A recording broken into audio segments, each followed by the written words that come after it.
मेरो नाम अनिरा लिम्बू हो। म क्लास 2 मा पढ्छु। मेरो स्कुलको नाम न्याबोडी चाइल्ड स्कुल हो।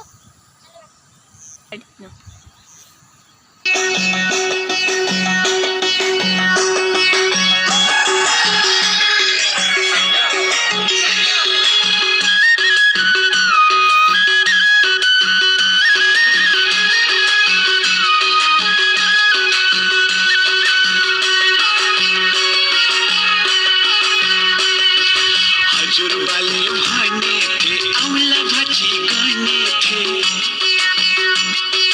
हजुरबाले भने थे औला भाजी गर्ने थे यो नातिलाई कुन चाहिँ केटी छानु भनेर फन्को मारेर हेरौँला यसपालि छै पारेर चित्रमा हेर्दा ठुलोमा हेर बुहारी हेर्दा सानोमा हेर पखलास हजुरबाले भने थिन औला भाजी गर्ने थिन हजुरबाले भने थिन औला भाजी गर्ने थिन नातिनीलाई कुन चाहिँ केटो छानु भनेर फन्को मारेर